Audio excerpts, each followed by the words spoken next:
Once again, we're putting off corporate greed analysis to look at a comic book franchise. This time it's Marvel's Punisher series on Netflix with Jon Bernthal and Eben Moss-Backrack. This is your spoiler warning. Should you choose to continue, I'll assume you've either seen it or you simply don't care.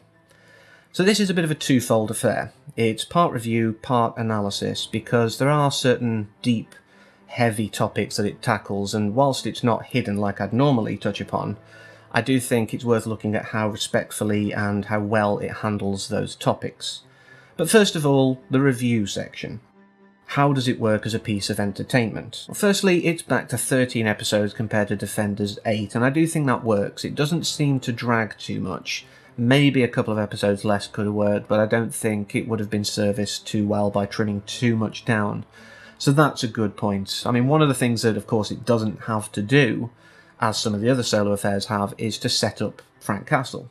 We've already had a kind of backdoor pilot in Season 2 of Daredevil, and whilst, you could argue that it should work on its own, this is the Marvel Netflix universe, like the MCU.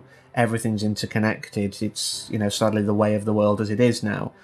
And like I say, we've already had that introduction if we're watching them all, and frankly, why wouldn't you? They're all good in their own way.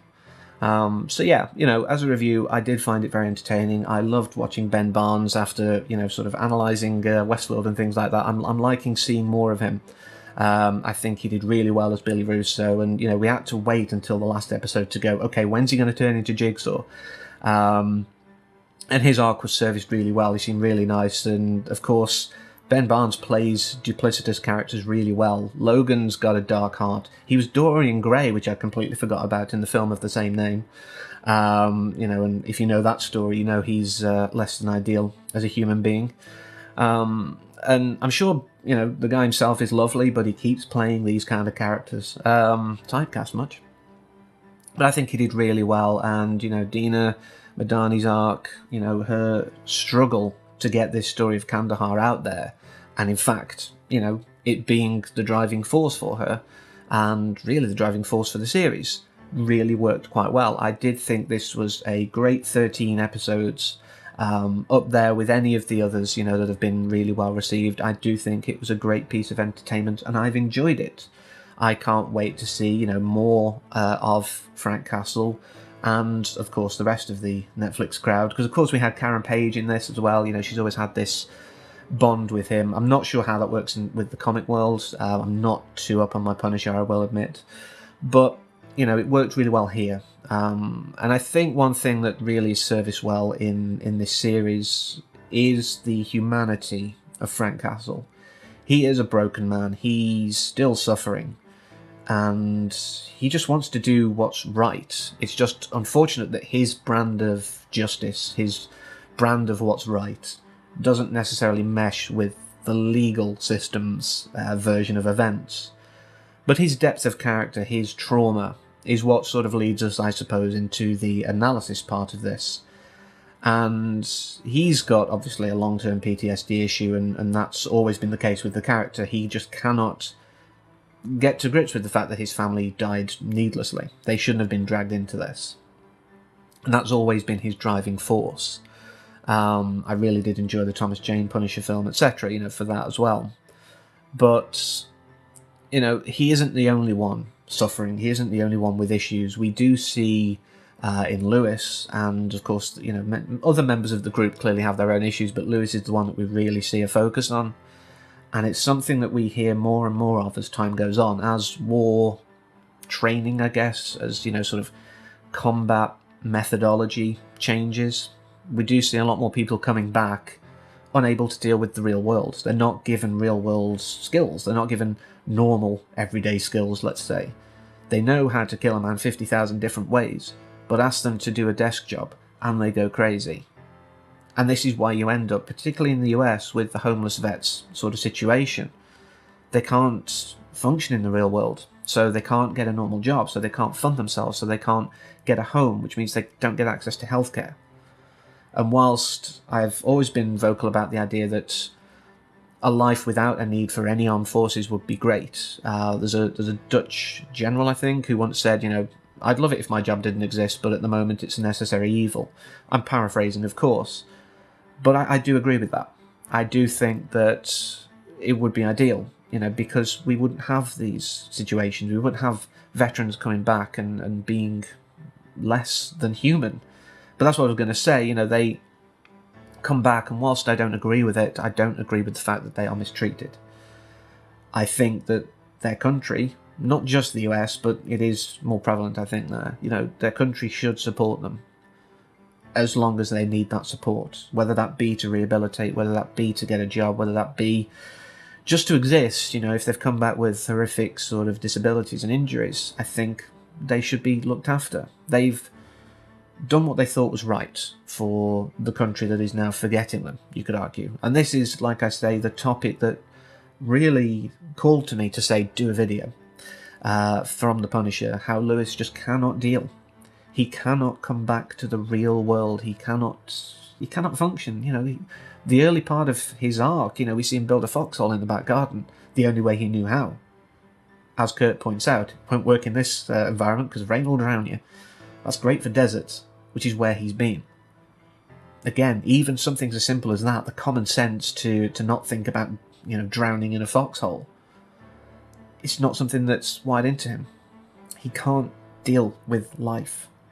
And of course it ends tragically for him. He's kind of attracted to Frank Castle's methodology, if you will, but he's got it all wrong. Frank Castle was never about the world's broken and it needs to be fixed this way, we need to be respected as vets. Frank's world was, you killed my family, prepare to die. And like I say, Lewis is a very tragic character. But we do have the flip side. We have the hopeful side in Kurt. He's a whole half a leg down. But he strives to stay strong. He provides an anchoring point for other veterans and tries to get them back on track, tries to get them normalised. And we see him try, even to the bitter end, even when his life is threatened by Lewis, he is really trying to reach him. He's trying to get through and save this man. That's what it is. He is a saviour of sorts, or at least trying to be. And I fully respect that. He's also, in a way, trying to save Frank as well. He's a good ear for him and giving him the occasional good bit of literature to read. But he really does care. He really wants to make things better for people who, like him, have been through a system that isn't geared to help them when they're out of it. Now, the other military element kind of really comes in with O'Connor and the idea of stealing valour, I believe it's called, where people who either haven't served or haven't served how they say they have try and get the same respect and the same discount benefits, from the general public and everything else, as someone who has served, as someone who has fought, and someone who has suffered, I suppose you could say. We find out that he never actually saw combat. He says that he was in Nam, he's got this silver star, but he signed up well after that was over. He's never seen a combat zone, and this, again, whilst I don't agree with the idea of having a military, I kind of agree with perhaps not so much Lewis's method, but his anger at it, his ire at this man taking credit for things that he's never had to experience, whilst people like Lewis have, and don't throw it in people's faces. They're just trying to survive, whereas he's making this big thing of it. And it really comes down, I think, at the point that they're trying to defend the Second Amendment, and O'Connor just leaves him to the police. This is a man who has no courage. This is a man who has a lack of decency. And I think most people would be rather upset by this, to put it mildly. Like I say, the methodology was wrong, but the anger, entirely appropriate. O'Connor is exactly what's wrong, because I think some people get jaded.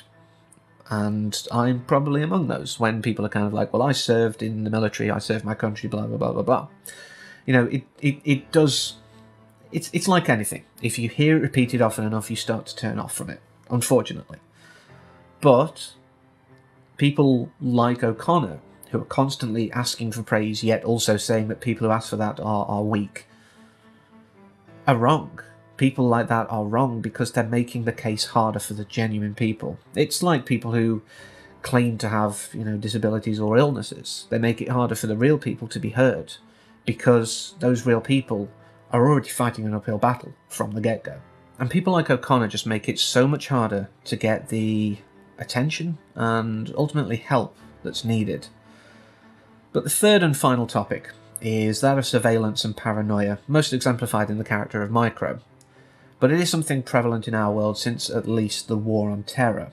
Now, with his arc, he obviously uncovers something that he wants to make public and has to fake his own death and go undercover to protect his family, whilst also keeping tabs on them. It's kind of a bit of a paradox there, isn't it? That said, he is doing it for their protection. That does bear out in the series, so maybe give him a pass if we're feeling nice. But it is something that's very much a true reflection of our world. We often curate our data. We have VPNs and proxies to hide behind because we don't want every company, every government agency to know everything about us. We want to curate what data is held. As well we should. It's our data, it's about us, so why shouldn't we? We don't always think of it sometimes, and I know I'm just as bad as anyone else for this. But it is something that I think, we are hyper aware of as a general sort of Western culture. And, as I say, it's a very interesting reflection to see how his character arc works with that, how he takes it to an extreme, really, by completely hiding away, forgetting what it is to be human and forgetting what it is to have social interaction. But then getting his redemption, at the end. With Frank's help, he gets the information out there, helps Madani close the case, etc., and is able to resume life with his family. And that's a very hopeful ending. Whilst there are, things in this series that are dark, like I've said, about how people that are trained for war come back and don't know how to deal with life, I guess. They've been trained for death, not life. So, we need to help them. There's the gun debates that will always happen. There's, surveillance run rampant. But there's still hope. There is good out there. Whilst we don't always necessarily have a Frank Castle or, heck, even Matt Murdock or, Jessica Jones or Luke Cage or whoever watching out for us, there are good people in the world. And we need to remember that. Whilst there's a lot of bad, there's a lot of good. So it's just holding on to those little glimmers of hope. Whether it be a memory of a family once, that's now lost, or whether it be resuming contact with people you'd lost contact with. There's always something good to look forward to. So until next time, as always, take care.